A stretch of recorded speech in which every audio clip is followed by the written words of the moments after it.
Hi, I'm Carol Ann Ford. I played Susan in Doctor Who. And I've been listening to the Five-ish Fangirls podcast, and it's absolutely amazing. So, goodbye everybody, and it's been fun talking to you.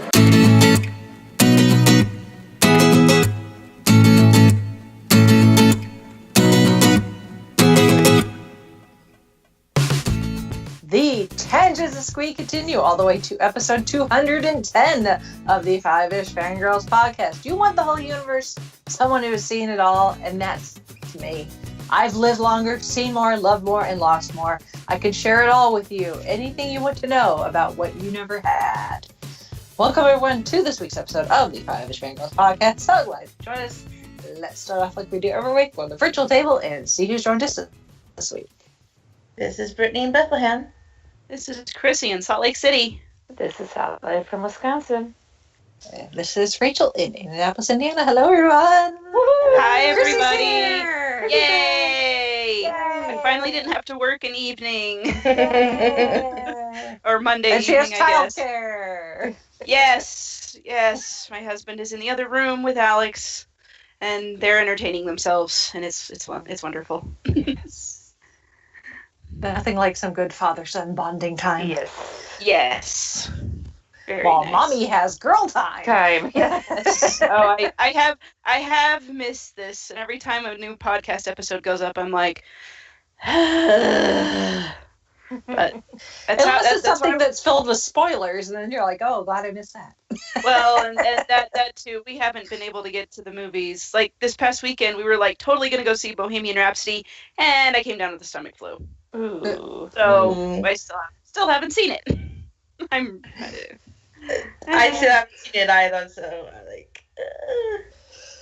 I mean, I know the basic story because I know who Freddie Mercury is. I know about Queen and all that stuff, but I want to see the movie. In context, on the big screen. Yes, and everyone's telling me the Live Aid scene at the end is amazing. So and I'm yes, like, it's amazing. I want to see it. I even have a gift card for the movies and everything. Well, speaking I of my best. yes, well, speaking of movies, we got a lot to talk about in the news here because this time of year is going into the deep end of award ceremony season. So Golden Globe. Speaking of Bohemian Rhapsody. So Golden Globe nominations were announced. And thankfully the stuff that we enjoy was not completely glossed over. So included in nominations that we actually care about. Best Motion Picture Drama, Black Panther, which is pretty cool because I think I read somewhere this is the first like superhero movie to be nominated for Best Picture for the Golden Globes, so that's pretty awesome. And Bohemian Rhapsody, which is a little weird that it's in the drama category and not in musical or comedy, but I guess will take it. It's not technically a musical because people aren't like breaking out into song like you would in a musical. It's about a band. So I think and there's a lot of drama. So yes, maybe I guess that's their justification. Yeah, probably.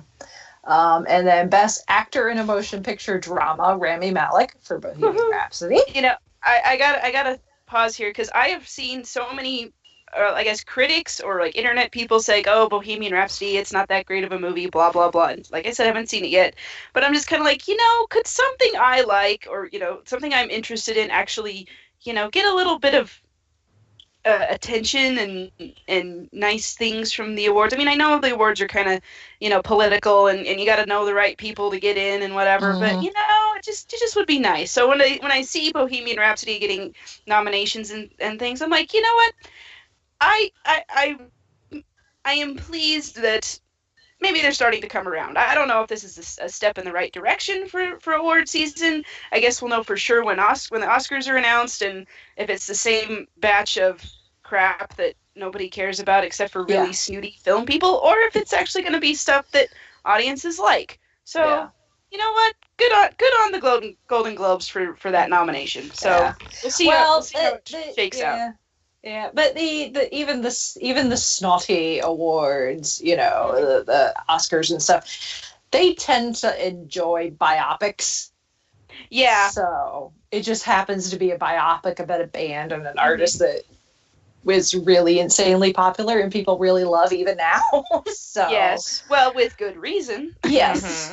I mean, I know it wasn't. I mean, if you look at other nominees and winners, it's been like Ray and Walk the Line, and they really love movies like that. Yeah. So and maybe that's the intersection, like the Venn diagram, if you will, where audiences and critics come together and they're like, you know what, we love our bands, we love our music, we love all this. So movies about biographical movies about famous bands and musicians and things. Maybe that's something we can agree on. I'm good for that. Yeah. Me too.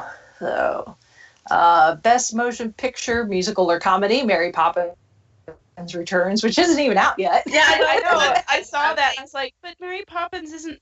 I mean, I guess it's premiered. It had the had big premiere, flashy premiere, but it's not in theaters yet for the. Because Lou Mangello went to the right. went. Let's see. Best actress in a motion picture, musical or comedy, Emily Blunt for Mary Poppins Returns. Best actor in a motion picture, musical or comedy, Lin-Manuel Miranda for Mary Poppins Returns. He should be so used to being nominated for everything.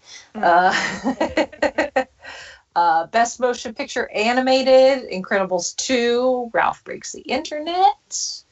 Isn't it always so funny when two Disney properties go against each other in a category? Yeah. I mean, yes, one's Pixar and one's Disney proper, but it's still Disney. Yeah. Best original score. I'm so going to butcher this guy's name. I'm so sorry. Ludwig Göransson, I guess. Sorry. I used to know how to pronounce the umlaut, but I forgot. Yes, Göransson. My German is so rusty. For Black Panther, and then Mark Scheiman for Mary Poppins Returns. Speaking of Disney. Yes. Yeah. Best original song for a motion picture, All the Stars from Black Panther. Let's see. Best performance, and then the Golden Globes are movie and television. So, best performance by an actress in a television series drama. I always butcher her name. Holly, help me. It's Katrina. Katrina. You do, yeah. It's Irish. They throw in some extra vowels and things. But we love them anyway because. Anyway, How do you pronounce the last name? Belf. Yeah. Okay. That's So really Outlander it for any. Yeah, Was that's a little really it surprised for anything that we. Sam Hugan didn't get, but I know. Rude. Mhm. But Katrina got it, so yay. Yeah. And then the Grammy Awards just announced their nominations as well. So, and there's going to be some doubling up here. So, Album of the Year, the album for Black Panther got nominated, which is pretty darn cool. Best compilation soundtrack for visual media, Deadpool 2, The Greatest Showman, and Stranger Things. Best score soundtrack for visual media, Black Panther, Blade Runner 2049, it's Hans Zimmer, so of course. Coco and Star Wars Last Jedi, it's John Williams, of course. Yes. So, best song written for visual media, All the Stars from Black Panther. Remember Me from Coco. Tears. Again, it's the Lopez's. So, and This Is Me from The Greatest Showman. Best instrumental composition. No offense. To what? Oh, I was going to say, Oh, I was gonna say, no offense to Black Panther or Greatest Showman, but I'm kind of hoping Remember Me takes it. Because I love Coco and I love that song, and I don't care how I don't care how sad and weepy it makes me. It's just an awesome song for an awesome movie. Anyway, continue. Yep. Best instrumental composition, Infinity War, which from Avengers Infinity War, which if you listen to the track, you know exactly which part of the movie that is from. It's towards the end when everything's kind of crap. That was composed by Alan Silvestri, another big name. And then Mind Mission from Solo: A Star Wars Story, again, John Williams. So no surprise there. And I didn't realize this was a Grammy category actually until he posted on Instagram. But in the best boxed or special limited edition package category, Squeeze Box: The Complete Works of Weird Al Yankovic. Sweet. I'm thinking he's going to be a shoo-in. He better be a shoo-in. Yeah, well, looking at the other nominees, I was like, I have no idea who these people are, but Weird Al. So it's like, if I can vote, that's probably why him. Yeah, that's probably why you've never heard of the category, because it's one of those esoteric categories that you're like, huh, there's a category for that. Okay, it's basically like best marketing. Yeah. Pretty much. Pretty much. And then in some Doctor Who news, there's other Doctor Who news, but we're going to hold off until we actually get into our Doctor Who discussion because we have thoughts. But this is not related to the series that just ended. So this is classic Who. This is classic Who news. So the Macra Terror has been animated and is going to be released. So they take the missing episodes have been animated, and it's going to be released on DVD, Blu-ray, Steelbook, and digital download. So for whatever your, I guess, poison is when it comes to DVDs, there you go. I'm excited about this because, I mean, we talk about missing episodes ad nauseum. Doctor Who fans do it anyway, and at this point it's kind of like we can either wait for them to be unearthed in some closet in Nigeria, or we can animate them. And I guess the ones that they've animated so far, like they did Power of the Daleks, and that seemed to be well received. So it's like, you know what, let's just go one by one and do all of them. And if it's possible. The nice thing about this one is it's a 4-part story. But there are no full episodes known to survive on film, but there's complete audio. So they're able to take the audio and animate to it.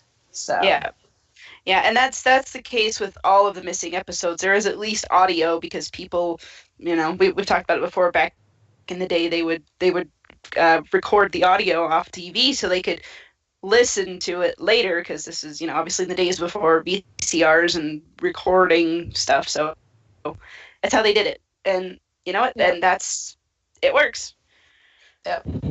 So I'm excited about this. I'm glad they're doing it, and I'm glad that they're finding it financially feasible to do so, and I hope it continues, because there are a lot that if I can't have the actual episode, I will gladly take animation.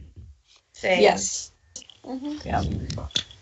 I wouldn't. But if someone does happen to find it in a closet in Nigeria somewhere, or or like in your in your grandma's attic or something. They're like, what is this? Marco Polo? What?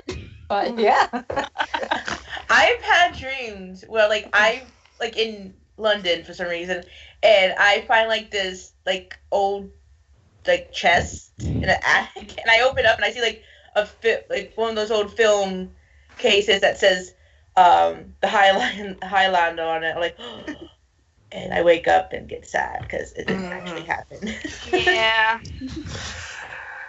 I wouldn't even have them buy it. I'll just give it to whoever. Yeah. I would just say, look, just give me a copy of the DVD when it's released, and we're good. Yeah, exactly. Let's just give me a copy. That's all I ask. like, I will take first. It's like we get first copies of the DVD once it's complete, and if you want Frasier to sign those for us, we'll take that too. Mm-hmm. You can have it. Frasier and Annika in this one, because Annika Wills is in it as well. Yeah. There's no such thing as macra. It's like, Now famous last words. Yeah. So it is available for pre-order on Amazon. Please use our affiliate link if you do have a pre-order on Amazon. And it will be available. The release is 18th of March next year. Is that for both UK and us?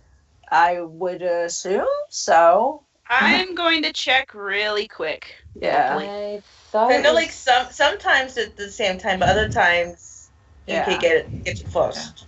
Well, and those that This happen is true. to, speaking of London, if anyone happens to be in London or can be in London next March, there is going to be a special screening of the Macra Terror at the BFI South Bank of London on the 16th of March. And tickets for that will go on sale to BFI members on the 5th of February and to the public on the 12th of February. Yes. Yeah, so Macro is available for pre-order for physical copy. Yes, no image available, but because they haven't released an official promotional image anyway, but it's there, and for I guess a fairly reasonable price, $25. But And Wheel of Space is also available for pre-order. And the Doctor Who Christmas, or they're labeled it as the Christmas special, but it's New Year's. Yeah. That's also available for pre-order. Yippee! Woo! Or you could just hold out, and then eventually they'll release all of Series 11 on one big DVD. DVD set, yes. yeah, that Yeah. So, and then our last bit of news for now is the internet kind of broke on Friday. Yeah. Just a bit, which it kind of came. There were rumors. We kind of touched upon that last week, but we didn't go into it too much because we don't tend to talk about rumors a whole lot because it ends up being a lot of bumpkus most of the time.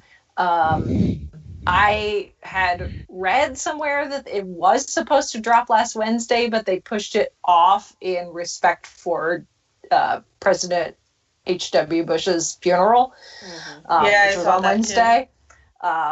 So, and then it just kind of appeared Friday morning without a whole lot of fanfare. It wasn't like the Infinity War trailer where it's like we knew it was coming, and like Sebastian Stan was on like the Today Show, and they kept teasing it when I was in the front of the TV, like I need to get ready for work. Would you hurry up, show the damn trailer? This just kind of appeared on the internet. Yep. And even now, at least as far as we're recording this, at least the link that I will put in the show notes, if you watch that upload on YouTube, it does not have the title in the video title. It just says Avengers trailer. So if it wasn't for the fact that just looking at the thumbnail, I was like, well, that's not anything I've seen before. Then I was like, oh, that's new, play. And 24 hours some later, people it were had even like thinking it was going to be Annihilation for the title. Endgame. Yeah. So, and then 24 hours later, it had almost 300 million views. So yeah, and there was a whole big thing. Like it was the fastest trailer or video on YouTube to reach that many views in 24 hours or something like that. Yeah. But yeah, Marvel was making a big splash about, hey, look how many views we got, and thank you for watching this trailer. And I'm like, you're welcome. Thank you for putting it out. Because wow, I like this trailer. I do too. It's so weird. Okay, so yes, we finally have a trailer and the title for the other half of Infinity War, or Avengers 4 as we've been calling it for the longest time. It is officially titled Avengers Endgame, which is like exciting and kind of makes my heart hurt a little at the same time. Yeah. We also Endgame? have. What do you mean? Endgame? I'm also Yeah. confused because I could have sworn I read an article that they said that it was definitely not Endgame. So Oh yeah, they did. Yeah, the Russos were like, no, that's not it. Yeah, they totally. They totally both lied. yet again. No, how could they? No, Marvel's They never lied could. to us ever. It's No. it was not like there's You know- stuff in the Infinity War trailer that never happened in the actual movie, or stuff got CGI to look different. Part of me wonders if they had a different title in mind. Then they heard Endgame. They're like, oh, okay, I like that one. Or some higher up, some big wig at Disney said, no, that's what you're calling it. Yeah. Or somebody watched Highlander Endgame. It's like, hey, well, let's show them that we can make a better Endgame movie. Let's that slap could be that on. too. Not that. Well, not that Highlander Endgame wasn't bad. Source was worse, but stop. Topic for another time. The Endgame was uttered twice. It has been uttered twice in the MCU. Mm-hmm. Most recently by Doctor Strange in Infinity War, after he gives up the Time Stone to Thanos. He tells Tony, there's no other way, we're in the Endgame now. But then Tony Stark also has uttered the phrase Endgame in Age of Ultron. Mm-hmm. So, which, all things considering, it's fitting, although I did have fun when the Russos were like, telling people that the title will be something that has been said in a previous MCU movie, and people were going nuts, with like, Avengers, Shakespeare in the Park, Avengers, I am Groot. Shawarma. Avengers, shawarma. Avengers. It's like that doesn't narrow it down. That doesn't narrow down It was just fun to think of like the most ridiculous lines. Avengers, we are Groot. Yes. It's like Avengers. I understood that reference. Me and you. Yeah. Avengers, Blueberry. Yeah. Avengers, can I have my shoe back? But no, it's Avengers Endgame. And if you didn't happen to notice, and I don't know if I missed something, but as I've mentioned before, I have this nice whiteboard that hangs in our home where I write down like dates for conventions and concerts and movie releases, and I filled it out for 2019 several weeks ago. It's been like a month or something like that now. And I have had Avengers coming out in early May. That's what I've had written down for months and months and months. It's now end of April again. Maybe they must have changed it on you. Yes. Or maybe they never said, and you just assume because it's always been the beginning of May. Well, no, because I always write it down based off of like movie related websites where they write, they put like movie release dates, and that's what I had written down. But then the trailer came out, it's like April. I'm like, okay, guess we're doing end of April again, which is going to be a really quick turnaround from Captain Marvel to this movie, because she comes out in early March. So, but anyway, let's talk about the trailer and how Hawkeye's in it. I like how they made sure, like, guys, don't worry, Hawkeye and Ant-Man are in this movie. Yes. It's like the trailer, 90% of it is, essentially pulling on those heartstrings, what little heart we have left from being crushed from Infinity War. Mm-hmm. It's like, oh yeah, here's Tony Stark. He's in the middle of space, and he's ran out of food and water, and he's going to run out of oxygen, and he's going to die thinking about Pepper Potts. You're like, like Captain America's crying, and Thor looks like he's, completely lost, and, Banner looks lost, and Romanoff looks lost, and they're all sad and depressed. And everyone is lost. Everyone is so sad, and Clint Barton looks like he's just ready to kick somebody's butt. Yep. A lot of people's butts. He's been kicking people's butts. And then you get Scott Lang that shows up at the end of the trailer. It's like, oh yeah, this is still going to be funny. Too. Hey guys. Can you let me in? As long as Ant-Man is around, my favorite, we will have humor. Yes. My favorite meme that I shared this was it's who you thought was going to save the universe, and it's Captain Marvel, who is actually going to do it, and it's Scott Lang. Yes, I love the security video. I'm like, that is brilliant. That is. Yes.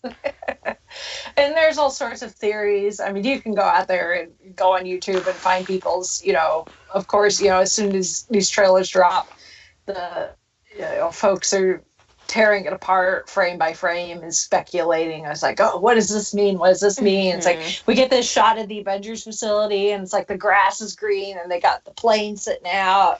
But then when we get to the shot of Scott and he's outside the facility, it's like, oh, the road's not paved, but it was paved in this earlier shot. What does that mean? It's like, folks, they CGI'd out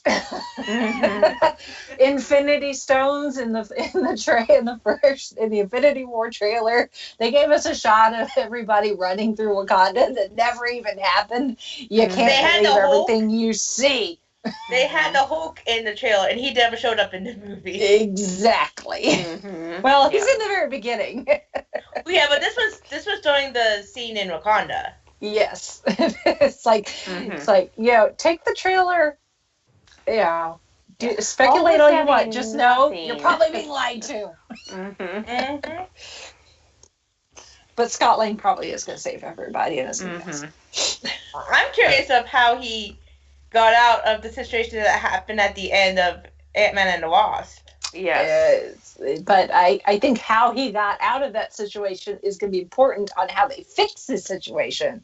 So probably they can't tell us how he got out. So it makes you wonder if that's going to be part of the Captain Marvel or if it's going to be in the first part of Endgame. Yeah. And you kind of have to wonder if a certain Captain Marvel may not be the person that ends up picking up Tony and Nebula and be like, oh, you guys almost out of here? Here you go. Let me give you a lift. It's not going to be NASA. No.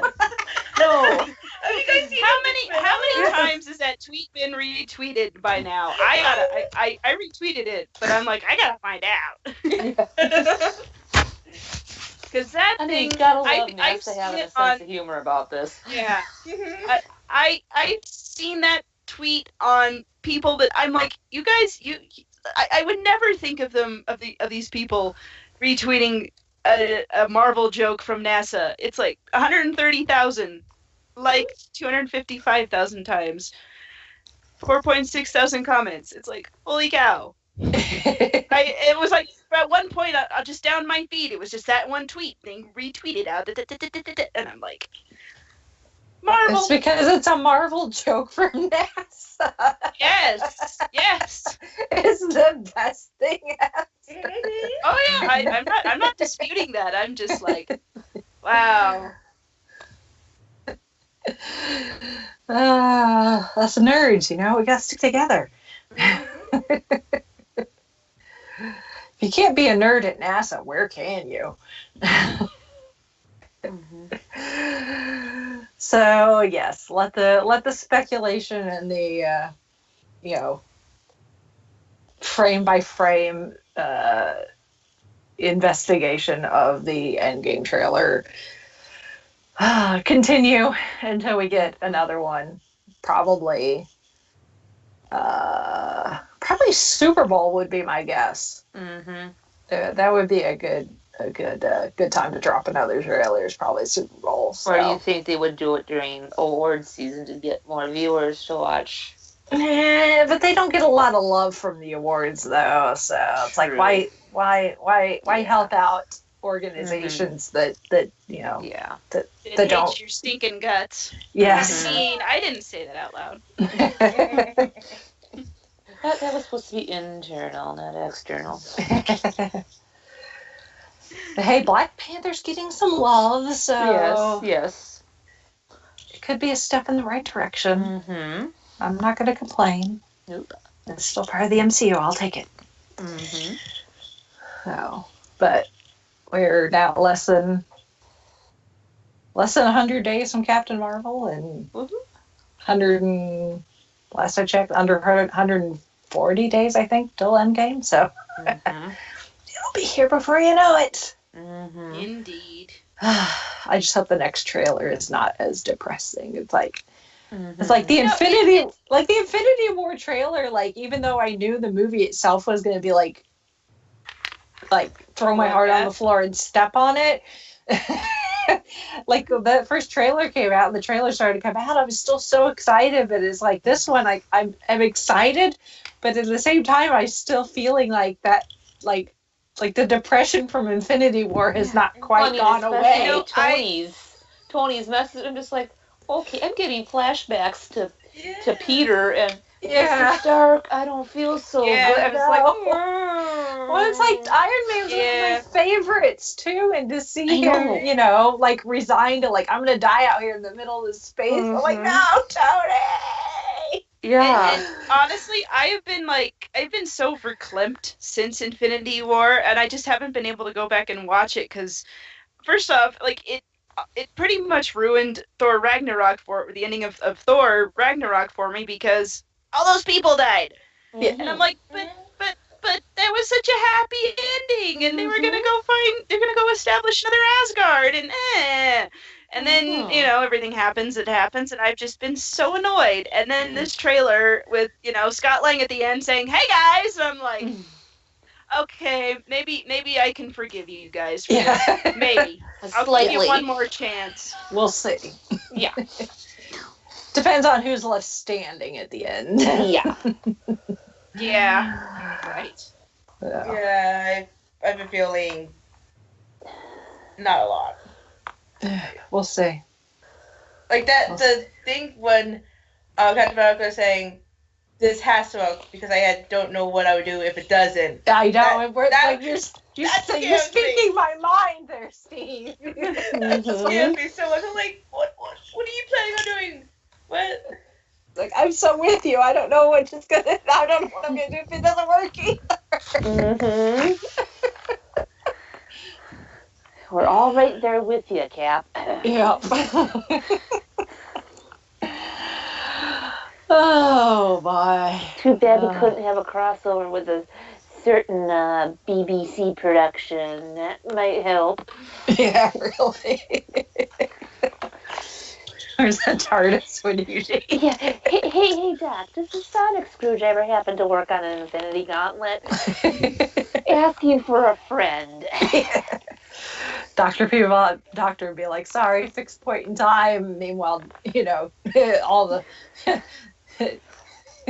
Bruce Banner's like, hold my beer. Yeah.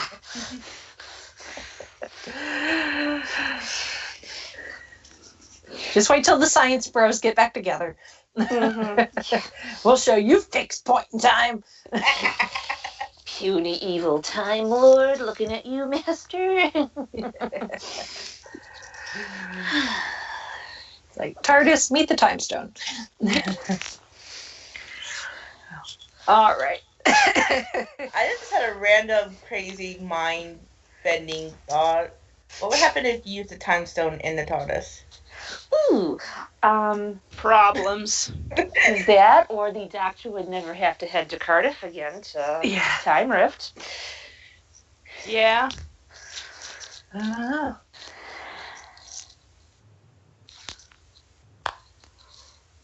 wonder what would happen if, when the snapping happened, what would happen if Jack Harkness was one of the people that got dusted? Would he come back?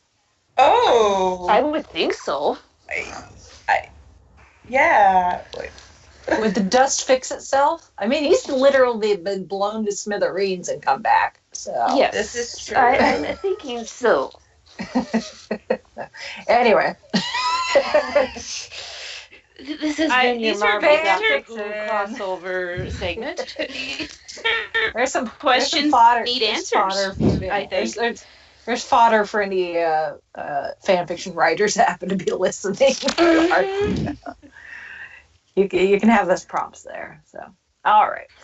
Let's move on to feedback. So we've got a piece of feedback from Shalane commenting on last week's show where we talked all about the Grinch. Well, her first question is actually, I think, based on a piece of news from last week. She asked, "How did you like Hugh Jackman in Les Mis?" I've actually not seen the movie adaptation of Les Mis. Same. I just prefer to watch I have the stage version.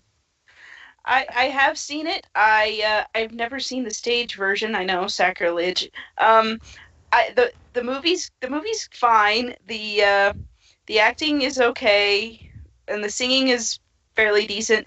The cinematography, I guess what you call it, or the camera work is kind of obnoxious because it just gets right up in your face, and you're like, I like Hugh Jackman, but I don't need to count his nose hairs. Ooh. So basically, the lad a little too close. I'll have to see if I can.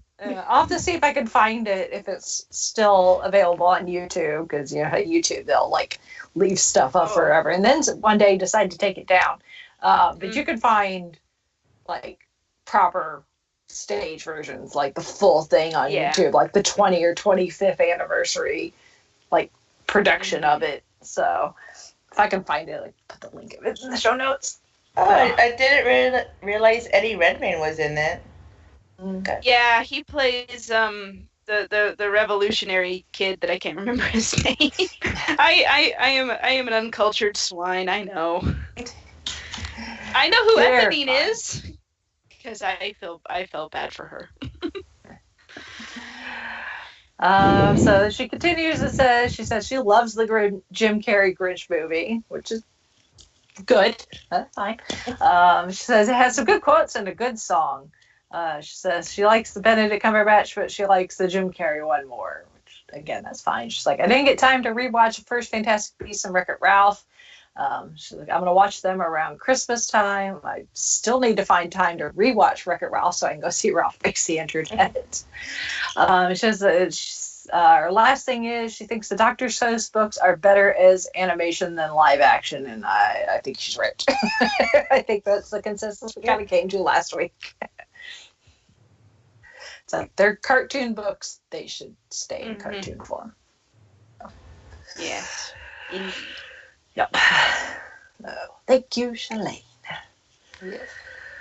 So, moving on to this week's main discussion, which is Series 11 of Doctor Who, which just completed yesterday. Until we get the Christmas/New Year's/holiday special, whatever you want to call it. I've just been kind of calling it the holiday special. Big umbrella there. But Series 11 proper is now done, which is crazy to think that it's over already. I swear it just started. That's kind of how it happens, though. It's like you just kind of get into a groove with it, and then, and there's the finale. Oh, okay. Yeah. It's like we went so long without Doctor Who. It had been so long since last Christmas. And then it finally comes back, and it's like in a blink of an eye. It is over. So, even if it was shortened as far as the number of seasons, so we have the longer length episodes, but even then, it just like, boom, gone. So. It's funny. I always keep forgetting that it's longer. So I'm like, it rolls around 9 o'clock. I'm like, wait, should it be over? Oh wait, no, it's like 15 more minutes. Yeah. So we could go into the individual episodes here in a moment, if we want to. But just in general, how did you think Jodie Whittaker / Chris Chibnall's first series of Doctor Who went? I think it went pretty darn good for everything that the critics were kind of. I liked it. I did too. It's not. I don't think it's the best season of Doctor Who I've ever seen. No. The highs were like really good, but then there were some low points where it's like, really, this is what you're going with. but I think it evens out for the most part. So it was a decent season of Doctor Who. I think Jodie Whittaker did an amazing job. Yes. I mean, it's always hard whether, anytime a new doctor comes in, despite the controversy of her being a woman aside, anytime a new doctor comes in, it's like, those are big shoes to fill. That's a lot of history to have to hold up to. As well, so it's just like they had a double. Yeah, and this is my first time encountering a change in showrunner. By the time I got on Doctor Who, RTD had already left. So Same. I hadn't experienced a showrunner change. I've been able to experience a doctor change twice, but I hadn't experienced a showrunner change. And I've experienced all the showrunner changes. So yeah, I would almost have to go back and watch like Matt Smith's first season and see if maybe it has a similar feel, if that makes sense, where it's like it's obvious that that there's been a change, a big change, not just a doctor change. But again, Doctor Who, it's such an institution, not just in the UK but worldwide. It's such a worldwide institution. 55 years. All these doctors and creatures and stories and companions and scenarios and blah blah blah. It's just a lot to live up to as the person playing the doctor and the person at the helm of the show. And I think they both did as best as they could. I hope that Chibnall, if you pay attention to the rumor mill, which I try not to because, again, it tends to be bumpkiss. But I do hope that Chibnall, despite people's complaints, that does not scare him away and he stays on for at least another season now that he's hopefully found his footing. That we can see what he can do when it's not that, this is my first time, I'm new at this, at the helm of Doctor Who, as, this freshman year. Yeah. And we've gotten the same complaint every year when there's been a new showrunner. Get rid of him. He wasn't as good as so-and-so. Yes. Yeah. And the funny part is like, are these the same people complaining about Stephen Moffat? Yes, yes, and the people who are complaining about Stephen Moffat were the same ones that were complaining about RTD. Yes. Yes. Yeah, it's kind of like you say Doctor Who's an institution. Well, it's also an institution to have fans that whine a lot. Yes. Yes. That is true. But I think Chibnall, did a decent job. I think Jodie Whittaker did a great job with the material that she was given. Yeah. And I think the Team TARDIS did a good job. And I think just, with it being such a crowded TARDIS, we have not had that crowded of a TARDIS in a very long time. That they did a decent job of trying to, if we had something like Demons of the Punjab where it was really focused on Yaz, that we would get, an episode like It Takes You Away, which really focused on, Ryan and Graham, and more on Graham actually. So,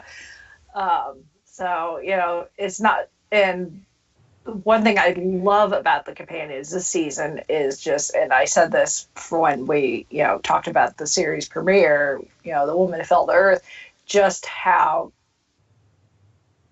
I don't know what the word is, how active the companions are. They're not just standing around going, doctor, what should we do? They're asking questions. They're ready to go. Right. They aren't wringing their hands. Oh, what should we do? Hey, I've got an idea. Let's do this. Exactly. And also, I'm kind of glad that they decided not to go with any of the classic enemies / monsters. So I think we could focus more on the companions and their interactions with each other and with the doctor. But I wouldn't mind for next season maybe bringing one classic monster in, have them deal with it, but still keep to, new stuff. Yeah. It'd be nice if they brought back a classic monster that has been brought into the new series yet. Right. Yes. So something we've seen before, but not in a very long time. I'm not sure what. I've been campaigning for the Mara since I knew that it was a thing. Yeah. So, and even though at the time I was like, oh, Stephen Moffat would be awesome with that. You know what? If you want to bring it back now, I'd come watch that. Mm-hmm. I'm not gonna stop campaigning for them to bring back the Ronnie. I knew you were gonna say that. That would be fun. I was gonna bring back the too. Ronnie. Yes. We don't need the master. We want another Gallifreyan. Bring back the Ronnie. Yep. So now here's the other question, because now they made the Master a woman, they made the Doctor a woman. Do they make the Ronnie a man? Why not? Ooh. Hey, I'd like that twist. Or heck, bring back Captain Jack. Oh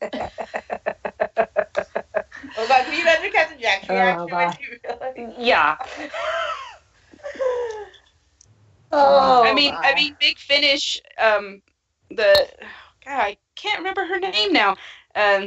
Has a new Ronnie.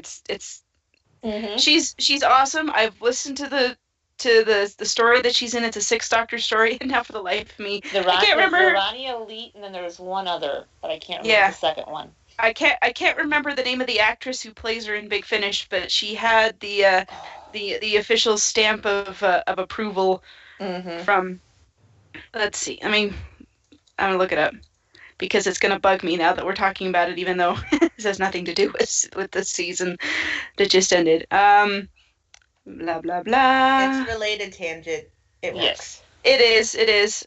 Siobhan Redmond is her name, and I think I've seen her in something. She looks familiar. Anyway, I listened to it a while ago, and I remember really loving her, and I'm like, oh, we could have her do it. If you wanted to, or cast someone completely different. That's okay. I will take it either way. Well, and the people that they had for guest cast, my goodness. Yeah, although they did a good job. we got that little trailer thing when the season first started. Like all the guest cast, and I didn't know who 90% of them were because they're obviously UK actors that are well known. If you watch a lot of programming like EastEnders, I'm sure, and stuff like that, that's like Chris Noth. I know him. He's American. It took me a little bit for the female Zoo, because I'm just like, where have I seen her? That's not the British Prime Minister. I finally searched. It was Mrs. Hughes from Downton Abbey. See, I was having that problem. No. I was having that problem yesterday when watching the finale, but it wasn't with her. It was the other guy, the other psychic guy, and the captain guy. Yes. Both of them, because when we got the cold open from the finale yesterday, and it's just the two of them, and she's like, let me show you, it's like, show me what all that training was for, show me that wasn't. I thought that was Noel Clark at first, because he kind of looks like him, and he kind of sounded like him. I looked him up, and I actually have no idea who he is or what he's from. But then the captain guy, or whatever, I was like, he looks familiar too, and I thought maybe he was, what's his name from Rose, the conspiracy theorist guy, Clive. Yeah. I thought maybe that was him at first. No, it's the guy that plays Robert Baratheon on Game of Thrones. Yeah. That's where I knew him from. It's another Game of Thrones person. I was like, where do I know him from? Game of Thrones. There you go. So, I'm glad they had Chris Noth in Arachnids in the UK, because then at least there was a somewhat familiar face for the 2 seconds that I actually looked at my screen. Yeah, I was glad to listen to the Traveling the Vortex review for that particular episode, because when they were talking about what happens in the episode, I'm like, oh, that happened? Oh, that happened too? I had no idea, because I was covering my eyes the entire episode. You were I hiding have behind no the idea couch. what happened plot-wise. It got to the end, and I'm like, wait, what happened? I'm like, I have no idea, because I have had my eyes covered this entire episode. It's like, thank you very much, Christian. You reinforced my fear of spiders and also given me a fear of bubble wrap. Yes. Yeah, all the jokes after that episode they were on Facebook, and people talking about bubble wrap and making the comparison to Ark in Space, and like this isn't the first time Doctor Who fans have been afraid of bubble wrap. Yeah. One of the guys I work with, he's a tech guy. I came in the following day after. He's like, "Here, Holly, I have a gift for you." I was like, "Oh, bubble wrap! You ordered from Kablam, didn't you?" He's like, "I knew you'd be the one to get the reference." I'm like, "Yeah, thank you." I'll be real careful with this. If something goes kablam in my office, don't go in. Oh my goodness. Like That was a interesting episode. Mm-hmm. I was like, I was just popping bubble wrap at work that day. I'm like, okay. Well, but you don't work at Kablam, so you're fine. Fine. It's like, send them an apology. Yeah. That did make me a little sad, though. It was like, because I'm one of those people. I get something in the mail. It's wrapped in bubble wrap. What do? I start popping the bubble. De-stressor. It's a de-stressor. Yeah, they've actually had studies about that. Mm-hmm. It's like, why do you have to go and run that for me? It's like, you made me afraid of shadows and clockwork everything and dark corners at department stores and rain. Like, you got to go and bubble wrap for me? How dare you? Doctor Who, stopping you having fun since 1963. Yep. Mm-hmm. So, and then the other big, I guess, really big guest star with Alan Cumming in the Witchfinders. So, which I don't know a whole lot about King James, so I don't know how accurate his portrayal was. He seemed very dramatic to me. Mm-hmm. I have no idea if that's accurate or not. Someone will have to school me on that. So, but he was fun to watch. Definitely over the top, and I like sometimes I don't like over the top, but I really enjoyed his over the topness. Yeah. Although with Doctor Who, do we really care about historical accuracy? No. Not really. No, didn't think so. Well, and so there's some Doctor Who stories that are like, oh, you thought you knew the actual history? Well, think again. Yes, I started the fire in over Rome. Yeah. Another way I love those stories when the Doctor's actually the one that caused it. Yeah, we got a lot of like comment drops from the Doctor this season of things that the Doctor has done. Some of them are callbacks to things we've already seen, which was quite fun. Well, that's always a crowd pleaser. Yeah. But then the occasional drop too, it's like what was it, Graham's comment, like, you're not Banksy. She's like, or am I? I love that. Well, and then her drop about, oh, Granny 5 or Granny whatever. I'm just like, all our grandmothers, like, yes. It's like, are they all different grandmothers, or is she talking about regenerations of her grandmother? Yes. And it does, it doesn't fall too far from the tree. Big Finish, if she wasn't lying, get on that, please. Yeah, really. we need a whole like companion chronicles or something of the Doctor's grandmother. Yeah. Now Especially when I'm we get picturing like Iris Wildtime, and she actually is the Doctor's grandmother. She's just been having us on this whole time. Nice. Like that. Oh my goodness. Because I mean, we get the Zygon spy reference, and it's like, okay. Osgood! Yeah. Help! Or just Iris Wildtime teaming up with the Doctor's grandmother. Yeah. That too. Yes, I want a couple of old time lady biddies getting out and getting into trouble. That would be amazing.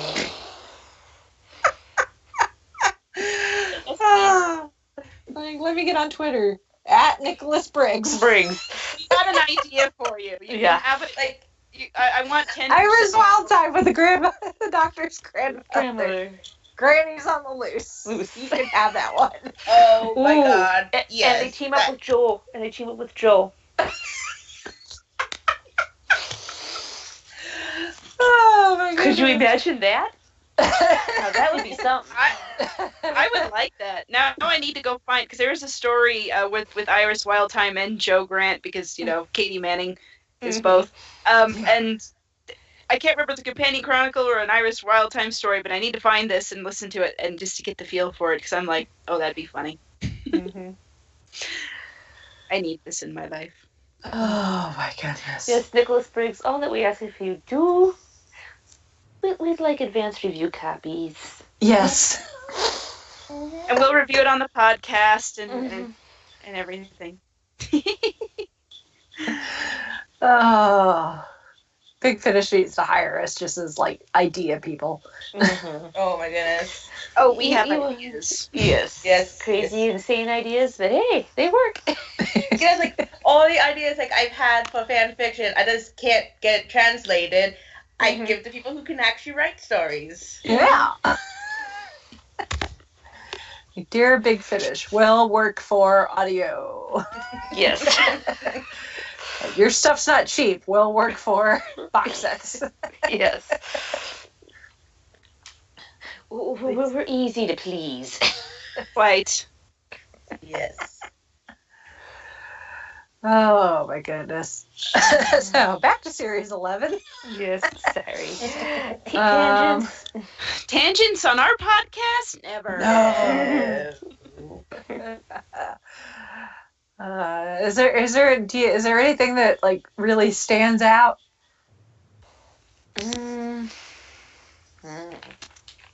Like, is there like maybe a story that's one that you're like, if I was going to sit down and watch one story from series 11, this would be it.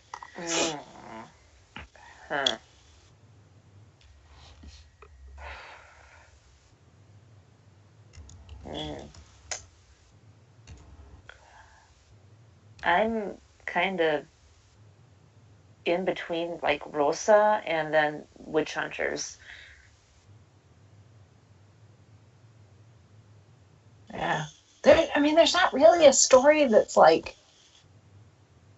really.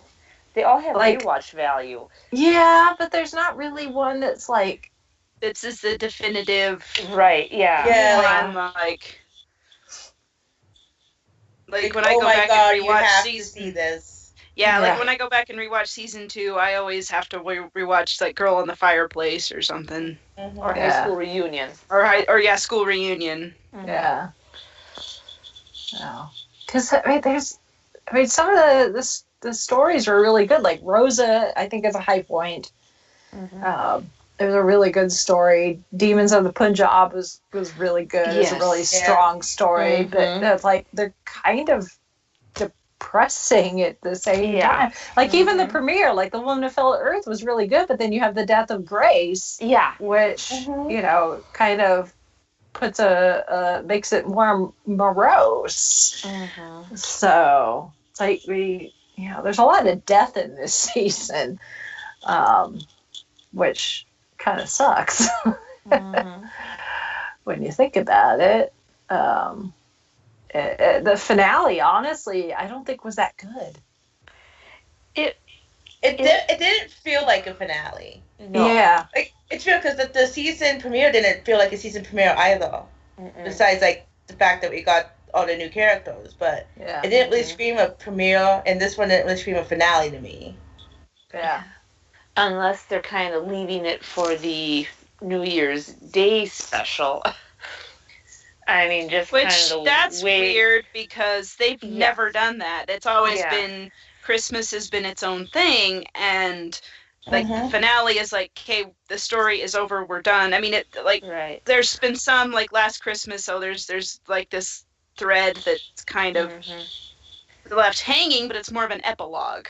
Right. Yeah. Than, Well, and just, I'm taking from the context of Graham's question to the doctors, it's like, do you know what this is? Don't you, doctor? What's its name? Well, if And you it's believe the rumor mill, again, if you want to pay attention to the rumor mill, supposedly it's the Daleks. Yeah, the Pepper Pots, the Demented Yes. Pepper Pots. Yeah. Yeah. But again, we can only trust the rumor mill so much. far. Mhm. So. Mhm. But yeah, I mean the finale. I mean, I was happy to see that Graham was able to put aside his anger. He didn't kill Tim Shaw, and I think Tim Shaw got really what he deserves, being locked in a stasis chamber for the rest of eternity. And I love Graham's, don't tell a doctor I shot him in the foot. I'm thinking to myself, Graham, I don't think the doctor's going to mind. Yeah, it's just a flesh wound. Yes. Once he goes in stasis, it won't matter anyway. Well, and then when kind of Graham and Ryan are kind of leaning over and saying, not a word out of you, I was half waiting for the line from A Knight's Tale. You've been judged. You've been weighed. You've been measured, weighed, and found wanting. Yes. I was just, because it just kind of had that, shot look. Mm-hmm.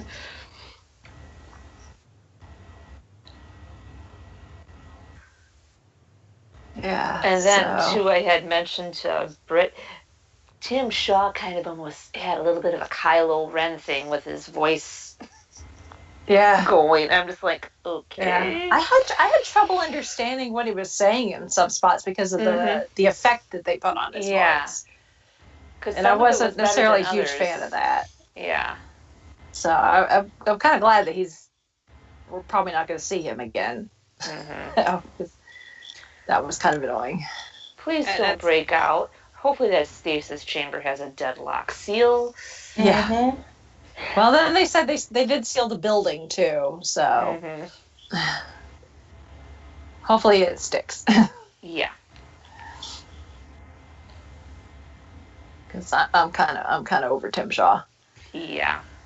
So for not having any multi-part stories, I mean, we did kind of have the Stenza thread ish. Yeah. Whether it was direct or indirect, whether it was, the fallout of the Grace's death or, Tim Shaw himself or the Stenza again. Other Stenza. So I'm glad they didn't make us wait the entire season to get the TARDIS back, speaking of ghost monuments. Yeah. Yeah, I almost thought they were going to, and I was like, I'll be so annoyed if you do that. Yeah. Although I gotta say, that was the only part of the Ghost Monument I actually liked, because the rest of it was so boring. It didn't go the way I thought it was going to. No. I actually don't remember much on that. from They that did one. keep me on my. They did keep me on my toes a few times this season, where the plot did not go where I thought it was going to. So I will give them props for that. Mm-hmm. But at the same time, it's like, okay, killer cloth, okay, that's a thing. Yeah, that one was not my favorite. Death by fabric. Yeah. Although, death by fabric is not that unusual if you ask Edna Mode. True. No. Yes. No kits. Edna Mode would be like, "That's why you don't wear capes, darling." Yeah. Is Edna a secret Time Lord? It should be. Time Lady. You know, everybody else is. Why not? Yeah. Mary Poppins, James Bond. Why not? Yep. That would explain how she's able to get her to develop suits with fabrics that seemingly defy the laws of physics. Yes. And can withstand a Jack meltdown. Yes. That too. Edna Mode is a stronger woman than me.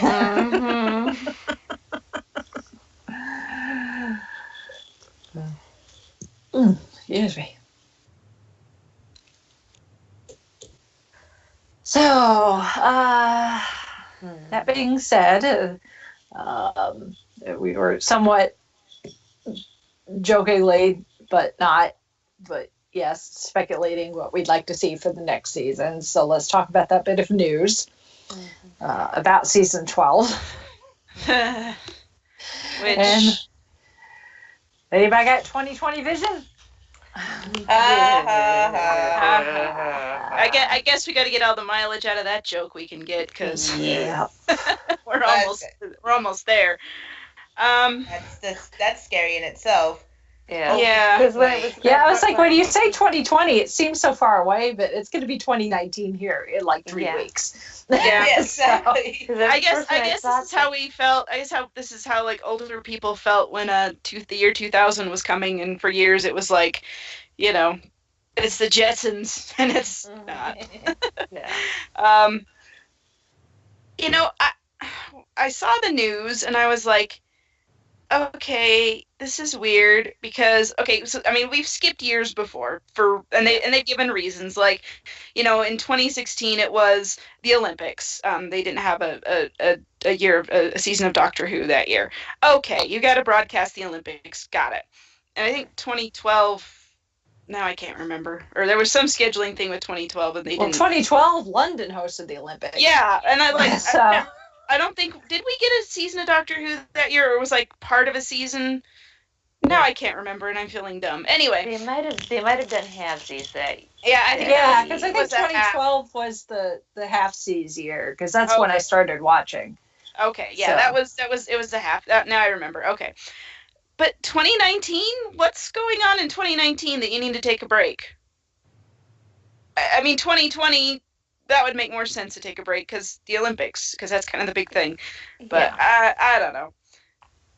Well, okay, guys, what do you have up your sleeve that you're not telling us? Yeah. Whoever, Well, whatever. I mean, the rumor for going around, at least for a little while, was that Jodie and Chibnall, neither were going to come back. That Jodie was ready to hang up the bracers already, and supposedly is because I guess apparently she's got young kids. But then she, I guess, confirmed that yes, she is coming back, and even and that kind of rumor, yeah, I heard people saying that, and I'm just like, they make that rumor comes every year. Yeah. You know, especially. And it's like, and consider the source that you're sharing this from. Yeah, if it comes from the Mirror, ignore it. Yeah.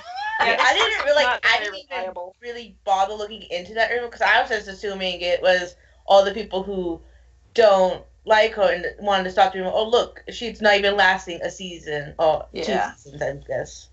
Like, I wasn't even paying attention at all to it. Like, I saw it was like I saw the link from like Starburst magazine or something, and I'm like, I don't think this is right, but whatever.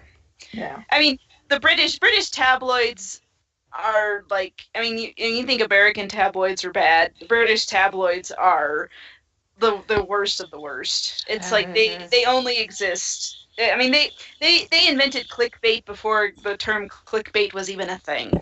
Yes. Well, now that the royals are all settling down and, you know, not being as outrageous, they gotta print about something. Yeah, I mean, they exist to sell newspapers, and that is it. Mm-hmm. And for some reason, people buy them. I don't know, but people watch Keeping Up with the Kardashians too, so I can't account for people's taste. Yes. Mm-hmm. That is true. That is very true. So, yeah, I mean, whatever the reason is, if it's something to do with maybe they're going to try something new and they need time, I could maybe see that. But they may tell us, we may never find out, and we're just going to be stuck waiting. So I had my tell. theory was that it's saying early 2020, so yeah. they Which can if it's try to- early 2020, that's fine because we can go back to having it in the spring. Yeah, it could be Easter. We could go back to Easter Saturday. Or Easter Sunday, I guess. I don't know. Yeah.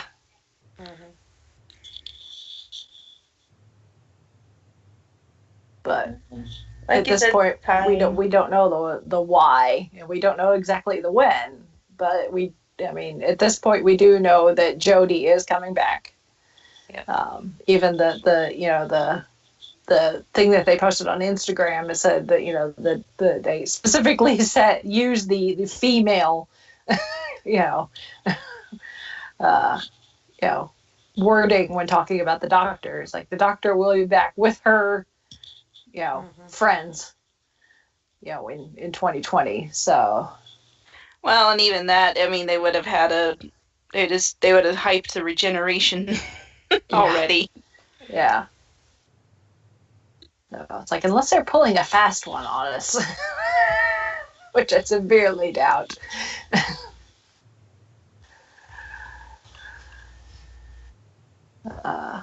It's gonna be wait and see. Mm-hmm. So, but like I said a little bit ago, I hope that we continue with the cast and crew that we've got. Yes. So I know I've seen some complaints that the TARDIS is too full. I enjoy it. I mean, Yeah, a lot of interplay, and there's a good chemistry between all the companions and the doctors. It would be different if one of the companions' chemistry with either the doctor or one of the other companions just didn't seem right. Then I'd be like, okay, maybe we need to kind of rotate, drop out, bring back. But this, I've been pleased. Yeah. Mm-hmm. Yeah.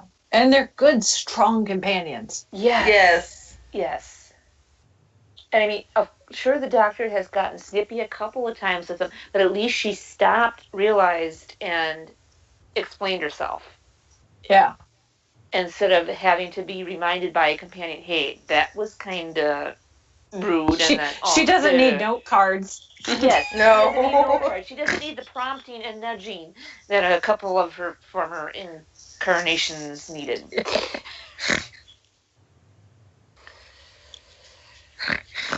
Note cards. Sorry. Oh my. Aw. Yes. I do miss Capaldi. I do. Yeah. Yes. Oh. He was any complaints that I have with this season, it has nothing to do with the fact that I love Capaldi's Doctor. Mm-hmm. There's no complaints against Jodie Whittaker as an actress. I think she's done an amazing job.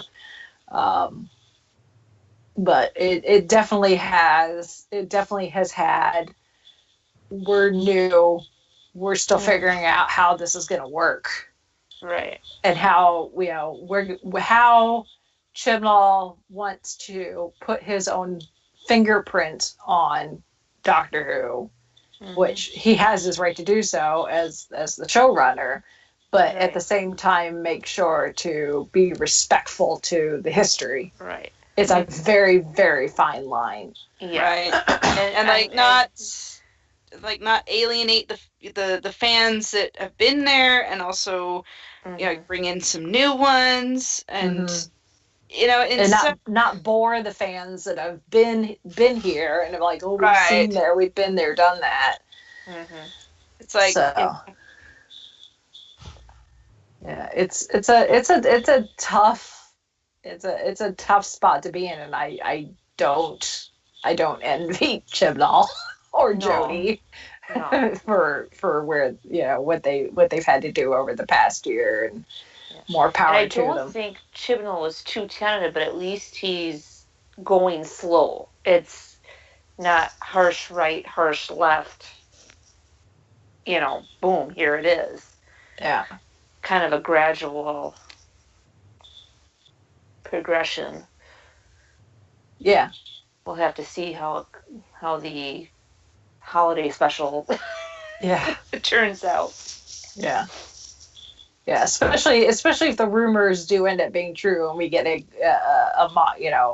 whether it's the Daleks or the Cybermen or some sort of monster or enemy that we've seen before, how he does with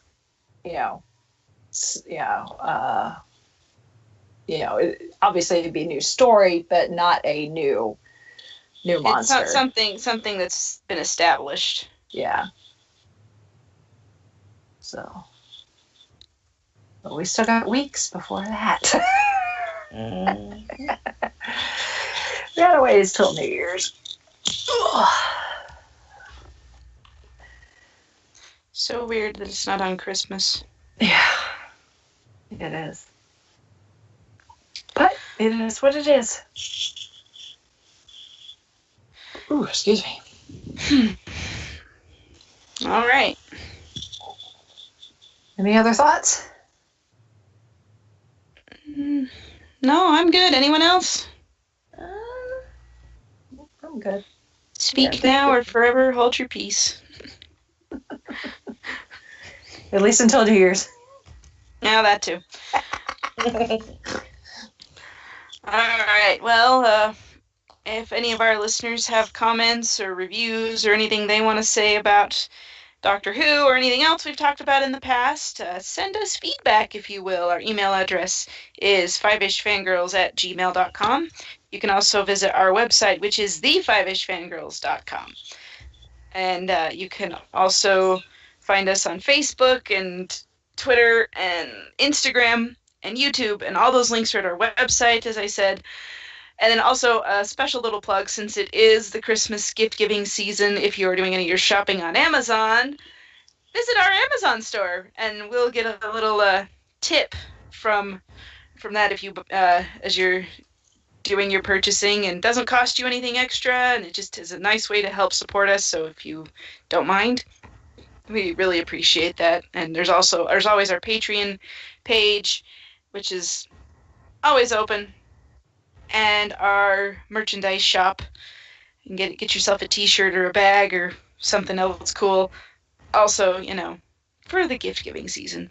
But thank you all for listening, for downloading, for commenting, reviewing, and all those other great things that you do to support us, because it helps, and we appreciate it, and it's nice to know that people like us. You like me? You really like me? Yes. So, yep. Cool. That's us. Right. Well, we'll be back next week with technically our last show of the year. Mm-hmm. Yeah. Hard to believe. Yeah. Oh, always. So we will, after next week, we'll be off so that we can travel and spend time with our families. And I escaped my family for a couple days to go to PopCon Fort Wayne. So I love my family. I do. But it's a thing that's happening, and therefore I shall go.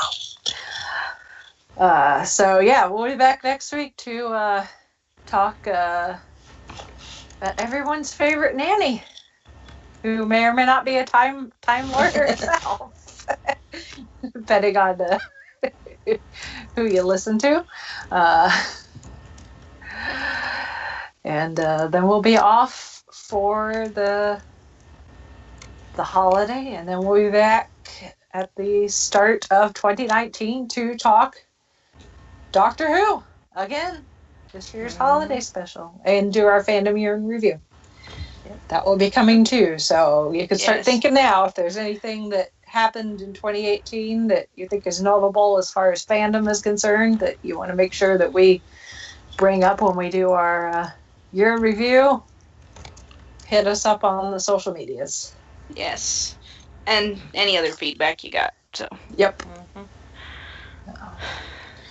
Cool. All right. Well, with that, we shall sign off for this week. This is Brittany and Bethlehem saying goodnight. This is Chrissy saying goodnight from Salt Lake City. This is Ivan, Wisconsin, saying good evening. And this is Rachel in Indianapolis, Indiana. Let's all hop in the TARDIS and go traveling. Woohoo.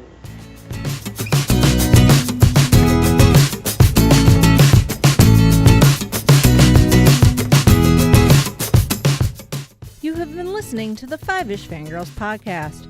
You can find more episodes and information at thefivishfangirls.com. Any and all books, movies, games, and any other forms of media mentioned are owned and operated by the respective copyright holders. No copyright infringement is intended or implied. If you wish to support the show, the easiest way is to leave us a rating and review on iTunes. More ratings and reviews will make it easier for others to find the show.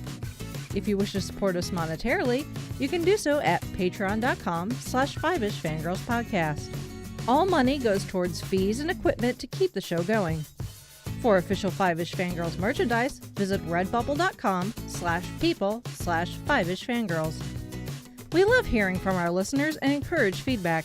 You can email us at fiveishfangirls@gmail.com. You can also like and follow us on Facebook at facebook.com/5ishfangirls. Thank you so much for listening, and may the squee be with you.